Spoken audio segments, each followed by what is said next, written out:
Well, good morning. I'm 13 News Now meteorologist Craig Moeller with the tropical update on Hurricane Erin. Let's jump right into the nitty-gritty. Winds now up to 140 miles per hour. This is a very healthy Category 4 hurricane with winds generally in that 140 range for maximum sustained, but gusts have been up around 165. The movement west-northwest at 10 miles per hour. That is a little bit of a change, and we're going to talk about all of this, what has changed since we were last updated at 8 o'clock and what's going on now. Looks like that camera is a little bit low. You know what we're going to do here? I'm going to go ahead and take the graphic full, and we're going to tilt that camera up a little bit.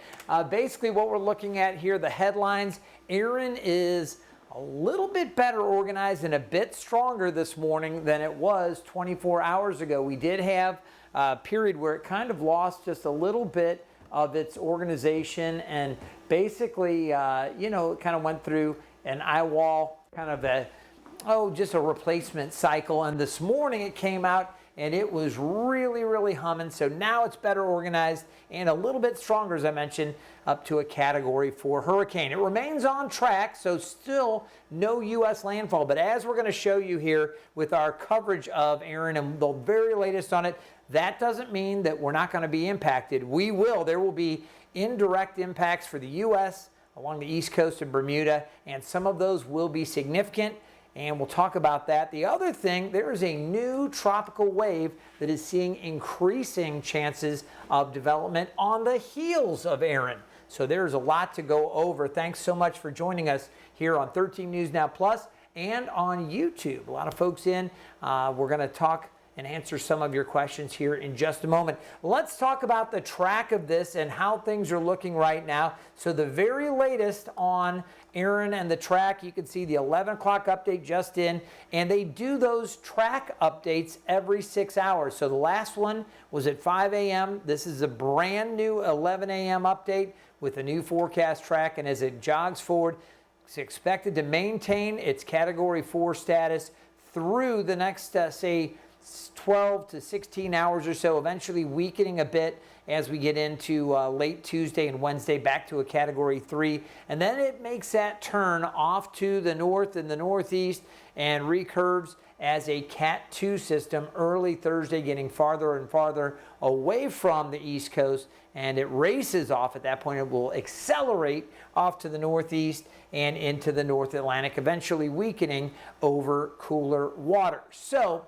let's start with what is significant and what has changed since the previous update. Again, looking at this, couple things to note. One, those maximum winds up a little bit, and that's interesting, okay? The system itself, the central pressure, has actually come up a little bit. It was at 933 millibars. Right now, the lowest pressure they've been able to find as of 11 was 935, and those little subtle differences indicate whether the low is deepening and becoming more powerful, or if it's starting to lose some of its strength and weakening just a little bit. That central pressure up just a little bit, but the winds are actually stronger. So they were able to find and isolate some stronger winds.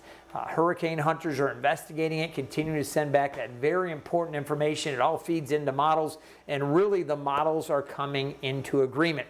Now, another thing to note as we take a look at this forecast track, one thing I do want to point along, the movement was to the northwest, and we want to continue to see that northwest movement. It's interesting to note it came back to the west-northwest at 10 miles per hour. So I'd really prefer to see more of a northwest track, but again, overall the forecast track hasn't changed. What is, I think, also significant is the forward speed went from 13 miles per hour down to 10. As it slows down, that's going to allow it to change trajectory and direction a little bit. Now, we'll take a look at the Atlantic Basin because we do have this area that we're watching, obviously Erin, and you can see that right here. That's Erin. We'll talk a lot about that. But we've got another wave that we're going to continue to monitor because that wave out in the eastern Atlantic has a chance of development, and that's the one that the Hurricane Center is saying, hey, we got to keep an eye to this thing too. More on that as we go along. Now we'll zoom in to Erin and show you the structure, color enhance it, and look at that eye. All right, I'm going to bring in one of our senior digital producers, okay, Hannah Isanamato.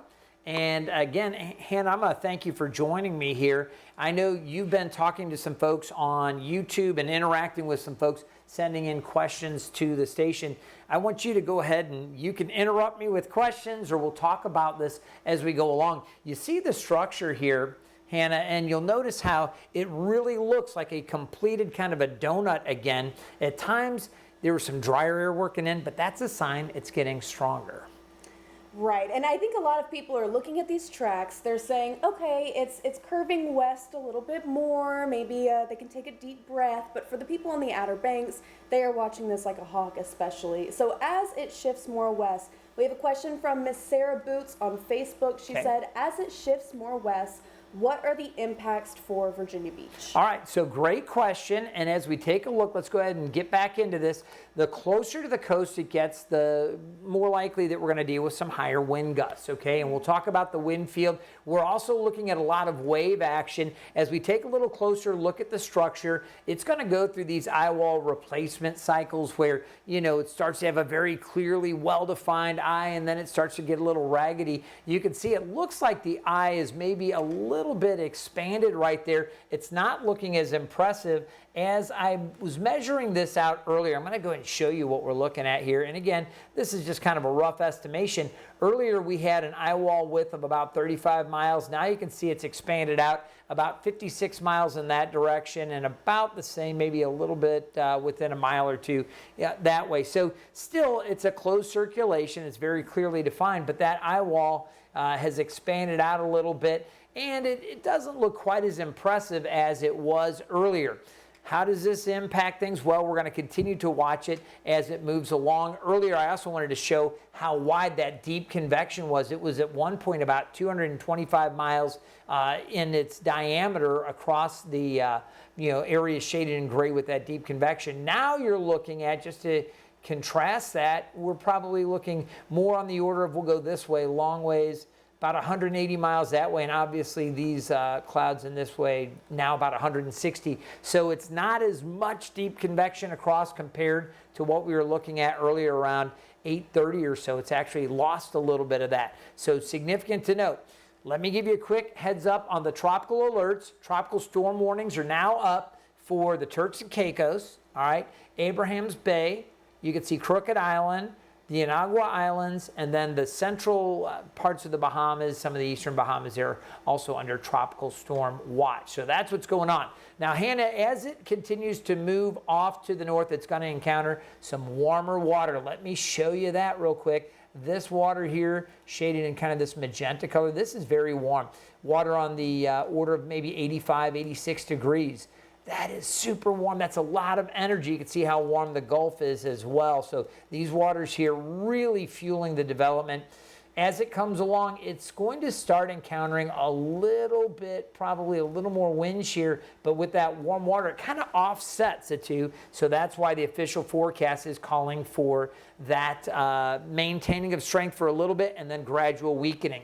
You see two areas of high pressure. This ridge out here to the west, okay, is building in, and we have this little cold front here. This is what's cooling our water. Yesterday's high, I said cooling our water, cooling our air. Yesterday's high was 90 here in Norfolk. Today we're in the mid 80s. We'll be in the low 80s. So cooler air is going to drop in from the north, and this is going to help kind of turn Erin a little bit more to the north and eventually to the northeast as it tries to sneak out between this area of high pressure and this one here. The question is, how close does it come to the coast? And again, based on that question, folks were asking, what does this mean for Hampton Roads? For Virginia Beach, rough surface coming, obviously a high threat of rip currents. We're already dealing with that, but the closer it comes, the more likely the winds will tick up. We'll get into that wind field in just a moment. What else do you have? Well, I do want to give you credit because even last week you guys were saying that that cold front was going to keep Erin a little bit further out. And that was something that gave me the ability to keep a little bit of a deep breath. Right. Don't panic on it. But I will say this, before we take our victory lap, let's make sure this thing turns. You know, it's funny, there's an old saying, I was raised, my family's from the St. Louis, Missouri area, the show me state. So it's like, don't tell me about it, show me it. All right. We want to see that turn. That being said, as you can see with the ensemble plot, we'll go back to that very quickly here.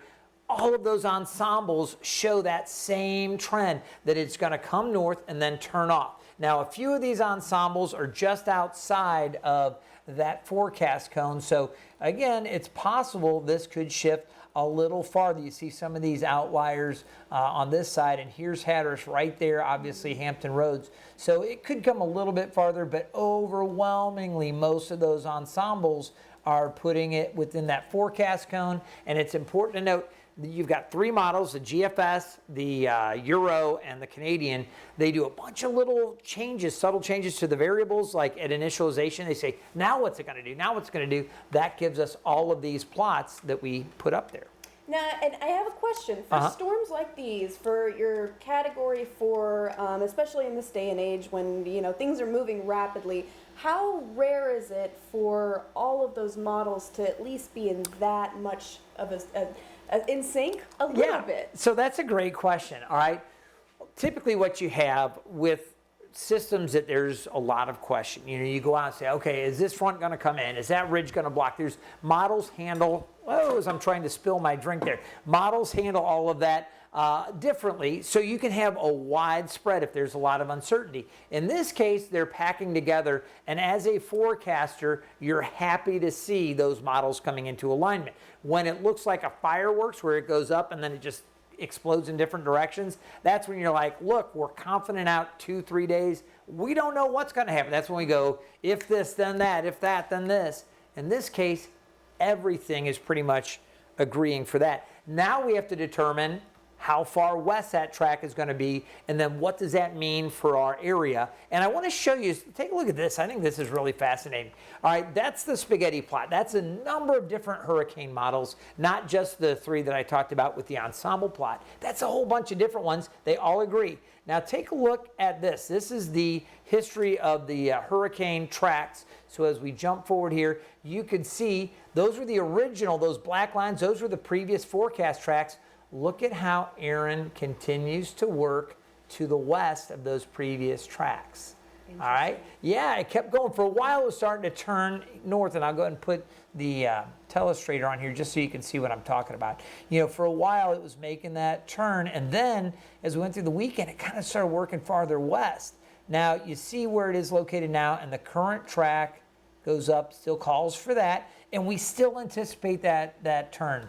Make no mistake, we're very confident at this point that it's going to change, or that it's going to make that turn. Could things change? Yeah. And could this slide a little farther to the west, closer to the coast? Yeah, it could. But I will tell you, again, the last several tracks have been right in this area, and they've really kind of been less dramatic with that westward shift. So significant to note. The other thing, and I love this, okay, over the weekend, I'm going to come back onto camera here so you can really hear what I'm saying. You know, we take a look at all these different models, and it's like, which one's doing a good job, which one's maybe out to lunch, right? And the one that outperformed the others time after time after time was the Euro. So we're going to put up on the screen for you 2 different models. One is red, one is yellow. You take a look at the 2 of them and look at how closely they mirror each other. The red one has been the most consistent, not just ahead of the GFS or the American model there, but ahead of all of them. So it's really been doing a good job. Now, you want to talk about confidence in the solution? Look at the 2 are right on top of each other. They don't really vary very much at all. Now, you'll notice it's getting a little bit broader, you know, bigger as it goes north. That wind field is expected to expand a bit as it gains latitude or moves farther to the north. You'll notice that wind field really stretching out, maybe some tropical storm force gusts reaching the Outer Banks. There will be other impacts. We'll get into all of that as we go along. But you'll notice how it continues one right over the other. These 2 global models very much in sync. And, you know, I think that's a good segue into a really good question from Mary Hayward, also on Facebook. She's asking about local tidal flooding and the estimates that you have about that. So, Mary, it's interesting because I literally called out to Wakefield, our National Weather Service office here, and I said, have your marine forecasters, have you guys had any internal discussion yet because they're not putting out any statements on that yet. Kind of intuitively looking at the wind field, and I've been here since 1997. So we've seen a lot of different storms come through. We were here for Isabel and Irene and Floyd. I could go on and on and on and on. Right. We've seen these, so you kind of have a gut feeling. It lines up pretty much with what they're saying with this case. We're probably looking at minor tidal flooding coming on the day on Thursday. So maybe late Wednesday night into early Thursday, some minor tidal flooding. With this thing reaching its peak impacts, the high tide Thursday afternoon, probably the highest of the tides. And at that point, there could be some moderate tidal flooding along the coastal waters, Virginia Beach down to the Outer Banks and even into the Bay. But here's the thing, the ones that really get us, Hannah, are the ones that set up and we just get pummeled. The slow movers, or the ones where there's this northeast wind, field that sets up and it doesn't let up. Think about this. It pushes all this water into the bay. So while I've got the map here, if we had winds coming in, all right, and I'm going to go ahead and just draw a line here. And we're doing this all on the fly because, this is what you get here. This is cool, right? If we had winds coming in from the northeast on the backside of the system for a long time, water tends to pool up in the lower part of the bay. We tend to get more flooding south side, and then you can even get some issues in the sounds with the strong winds. The tide levels and that surge, that's an ocean thing there, although you can wind up getting some surge into the bay, obviously. But in this case, because it's moving away so quickly, and even at that point with that position, those winds won't really be coming in northeast. They're going to be coming in more from the north or even the northwest on that side of the system as it pulls away. So this is not going to be a prolonged multi-cycle high tide situation where we deal with flooding. Rather, it'll come up, could certainly create some issues, and then it moves out. And again, the farther off to the east it is, the farther away, the less of the impacts, the closer it is, the more likely we would see those tides going up. Great question, Mary. Yeah, and then I think just to add on to that, another question kind of from the Outer Banks next to the woods, what does it look like for the inner banks and those people on the sound side that may not have an evacuation order but are obviously watching this forecast? Let's take a look right now at the expected wind field. Okay, it's again great questions. I love that folks are asking. It's kind of funny. Weather is so personal. We can talk about this,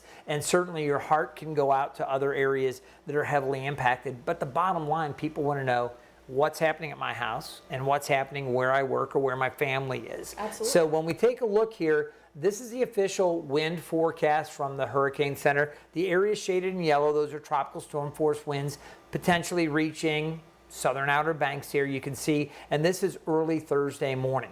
Areas farther inland, less likely to see that. I'm going to show you some wind projections here coming up in just a moment that might give you a better feel if you live in a specific area you want to see.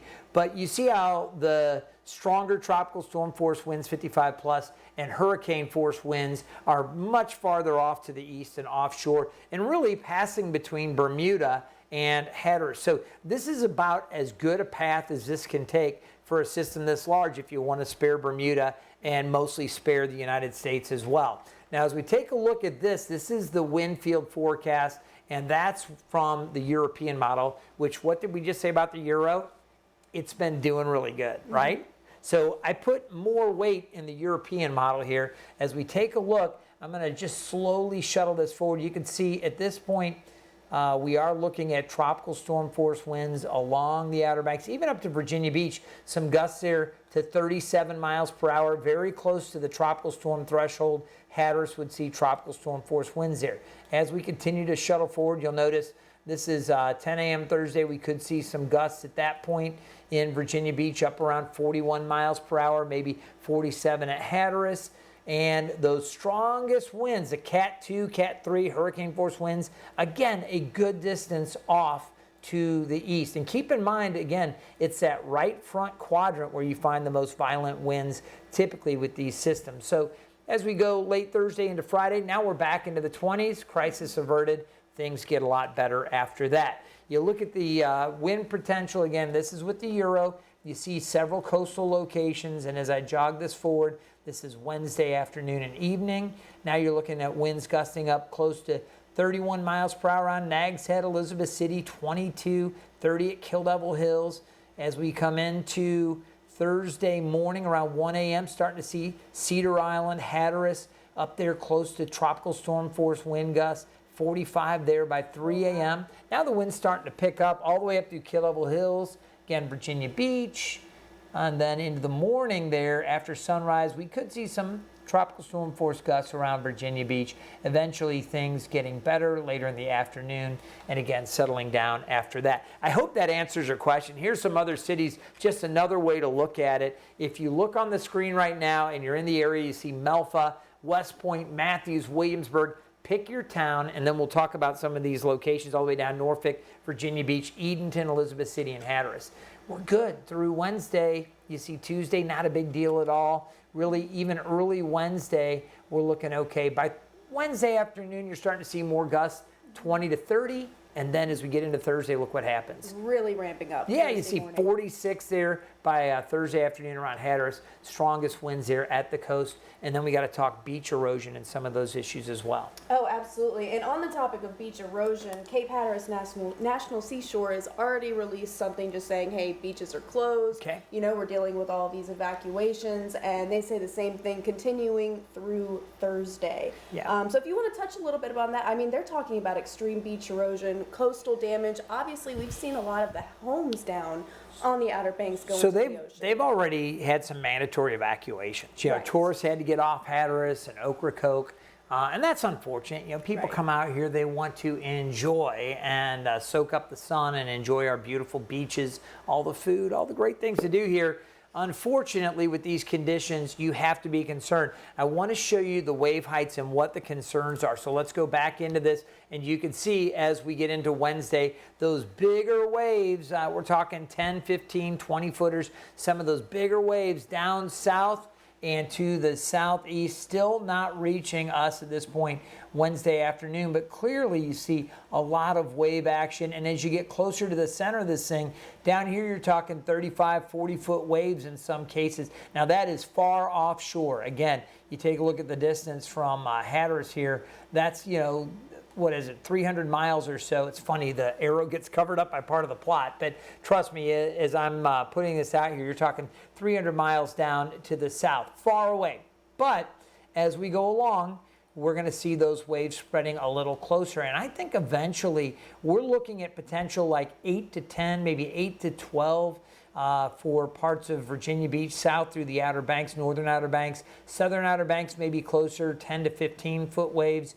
So we just have to see. And again, in this case, like we said before, the worst of this by far will be offshore. So you take a look at, you know, these heavier waves, it's going to stay out there. Things will start to improve late Thursday and into Friday. But Hannah, you brought up something just a moment ago.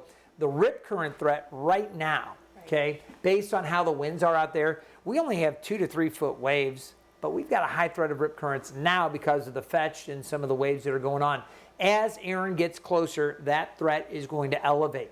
We have the East Coast Surfing Championships right now. You know, they're like, oh, cowabunga, right? Let's go. But for the casual swimmers, for people that would just want to go out and enjoy the beach, it's a very dangerous situation. And, you know, when you venture out into the water, you might think, oh, this is fun. You know, oh, I get to play in the waves. Not only are you putting yourself in potential danger, but all those lifeguards that have to worry about you, the EMS, the folks there that are along the, you know, all of the emergency management services, all of the first responders out there, they all have to respond as well. So please stay out of the water over the coming days and don't take chances, because we're talking pounding surf. You get 6, 7 footer. We don't typically get those, and the water can get shallow enough in some places where that wave will come in and collapse on, you know, with a lot of force. So it's not like, oh, just gentle rolling waves and you tumble with it. They can really do some harm. And not just here in Hampton Roads, but up and down the East Coast. Oh, absolutely. I mean, we saw that even from Tropical Storm Dexter. That was nowhere near us. Yeah, and it was causing life-threatening rip currents. And people are dying. I mean, you know, I'm not trying to seem, you know, hyper dramatic or anything here, but we had issues over the weekend up in New Jersey and New York, around Brooklyn, and then south. You know, you come in, you have to be concerned with it. It's beautiful to look at, take lots of pictures, videos if it's safe to do so, but don't go out in the water. It's just not worth it. And again, you're not only putting yourself at risk, but those that would have to help you as well. All right, I do want to show you some more and talk a little bit about the beach erosion issue, because that is going to be a concern. This is just another model kind of forecasting wave heights, and I'll stop it there. This is through Tuesday morning. The wave heights building, maybe 7 feet down around Hatteras, some bigger ones off to the south. Look at those waves building up. Tuesday into Wednesday. Now we're talking 9, 10 footers down that way.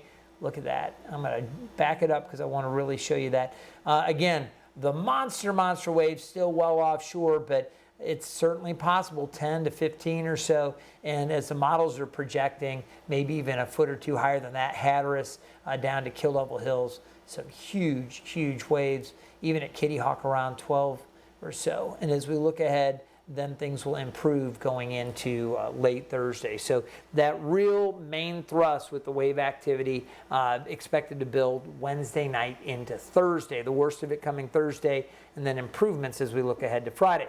Now, that all being said, the other big concern is beach erosion. So Hannah, I want to make this point. All right, we talked about the potential, and we'll bottom line this for you here. We talked about the evacuations down around Hatteras and Ocracoke. They're doing that not because, you know, it's life-threatening wind and all of that, although if it were to get a lot closer to the coast, that's another story. But based on the current projection, the worst of this is going to be offshore. Most of the people, the business owners, the residents down there are like, tropical storm force gusts? Come on. That's like, you know, any Tuesday or Wednesday, okay? This is a little bit different. The reason that they are ordering some of those evacuations, Hatteras, Ocracoke, is because there's a real threat for overwash and some beach erosion. So you get these just massive waves coming in, scours away the sand. There's numerous houses. We were talking about that, and we can talk some more about it. But there's a potential that some houses that are really vulnerable to the erosion and maybe even collapsing. We've had a number collapse. There's that, but overwash onto NC-12, it's possible we could have a situation where there's going to be a few days where those southern parts of the Outer Banks, talking about Salvo, Little Kinnikit, Avon, Rodanthe, all the way down through Buxton and Hatteras, Ocracoke, they could be cut off if there's overwash on NC-12. You could be cut off for a few days.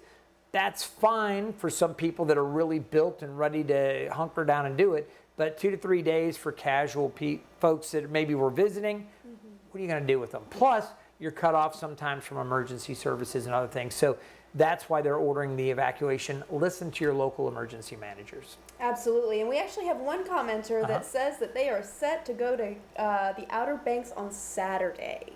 Okay. What would that look like for someone trying to drive down there? Saturday, we're looking better. I mean, it'll be gone. Erin will be gone at that point. We'll have to see how hard a hit there is. Sometimes where there's overwash, it may take, you know, NCDOT a while to clear the sand that overwashes, you know, so it may be difficult to get down there. Maybe not. We'll just have to see how things play out. We already here at 13 News Now have crews going down. Alex Littlehales and a photographer went down there. There are more folks scheduled to go down and cover what's actually happening. So we'll let you know if it's going to be harder to get down there. You definitely want to keep checking back with 13 News Now. That being said, I mentioned there's another area that we're going to watch, and I'm going to show you that in just a second. Let's bottom line this for you. And Hannah, thanks so much for taking some time away from the digital desk. Yeah, I'm not going to let you go just yet, but yeah, it's always a pleasure to get these comments and questions and to get a chance to kind of answer what you want to talk about. So this is good. All right, so the bottom line is we have high confidence that Erin is going to follow that track and that it's not going to make a direct U.S. landfall here on the East Coast. So that's certainly good news. The impacts, though, still are going to be felt, and some of them could be extensive. Massive waves, very dangerous rip currents, and some beach erosion and maybe some overwash on some of the roads, especially along the Outer Banks. Heavy surf, a big concern, so you have to be careful. And as we mentioned, those tide levels coming up Thursday, even for Hampton Roads, we're talking minor tidal flooding on Thursday and maybe some areas with some moderate tidal flooding. Again, our crew here at 13 News Now will be watching that very carefully.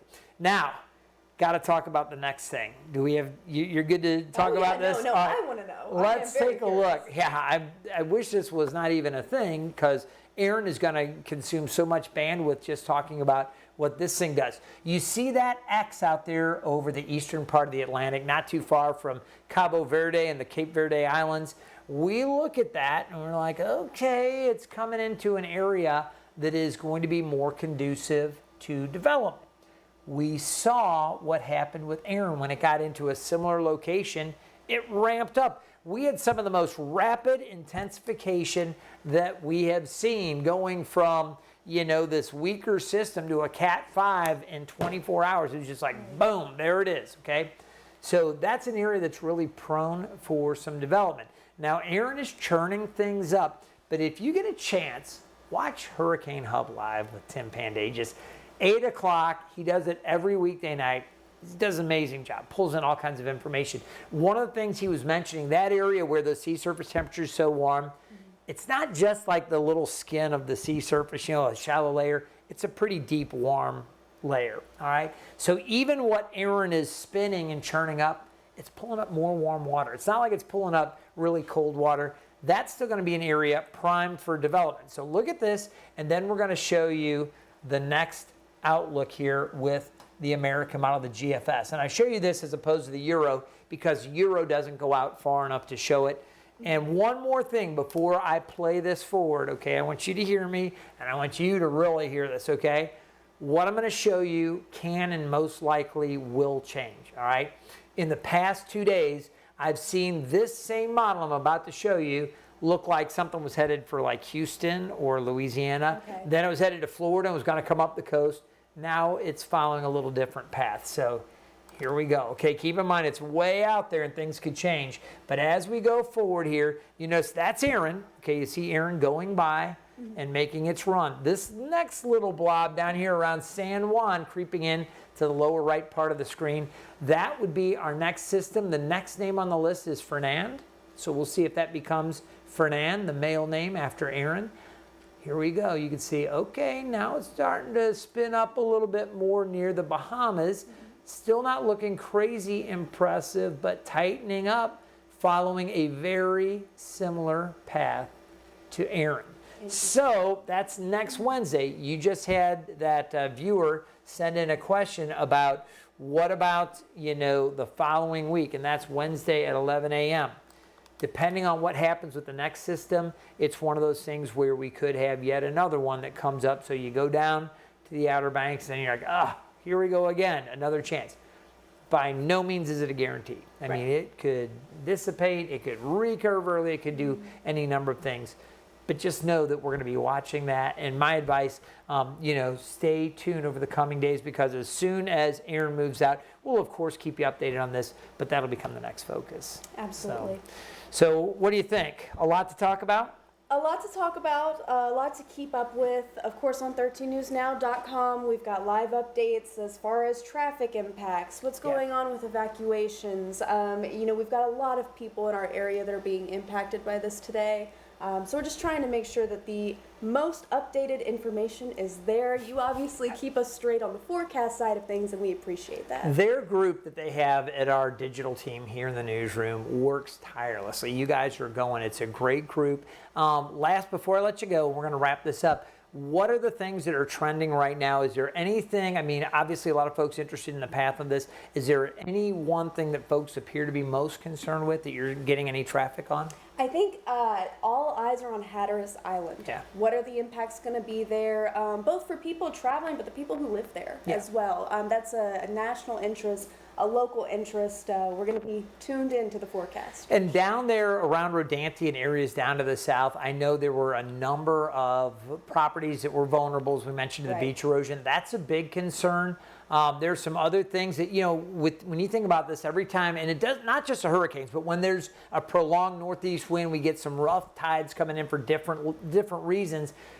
The sands shift, and sometimes things get exposed, and some things, you know, they get piled on. It's kind of a living, kind of almost a moving land area. So again, folks down there deal with it, but this potentially is going to have some impact again. And I know down around Pea Island, the visitor center, that's one of the areas they're worried about overwash. A little farther south, down towards Hatteras Island and down around Ocracoke, all of those areas very vulnerable. So we're going to be working hard to keep you and our digital team updated on all of it. Hannah, thanks for joining us this morning. Yeah. Thank you for having me. This is kind of cool. Yeah, we definitely will. And again, keep the questions coming in. Again, our digital team does a great job of getting those, bringing them to 13 News. Now, our meteorology staff, I was going to say meteorological staff, our weather team, we will work to answer your questions and continue to really hone in on the things that matter most to you. So I want to thank you again so much. I'll go ahead and leave you with one more look at the track on Hurricane Erin. Again, here's the update. In case you missed this at the top, at 11 o'clock, we are talking about a Category 4 hurricane movement now, west-northwest. So, we're going to eventually see that turn to the north, but west-northwest, the motion is slowed a little bit to 10 miles per hour, and maybe that's a sign that it is going to start turning. You have to slow down that forward speed a little bit before it makes the turn. Maximum winds 140, that's actually up a little bit. While the central pressure came up a little bit, the wind speeds also picked up a little bit, and there's the track again, very similar to what we had previously, staying most likely a couple hundred miles offshore to our east, but that wind field getting bigger. I still think we'll see some tropical storm force gusts to our coastal areas, and of course, beach erosion, heavy surf, dangerous rip currents, a lot for us to watch. You guys have a great day. Our next update on Erin will come in 2 o'clock this afternoon. That'll be another intermediate update. And then the full update with track forecast updates and everything, that'll be at 5 o'clock. And again, Tim Pandagis will have you covered with more on that and from Hurricane Hub Live tonight at 8. Have a great day, guys. Stay up on what's going on with Erin and keep checking back with 13 News Now.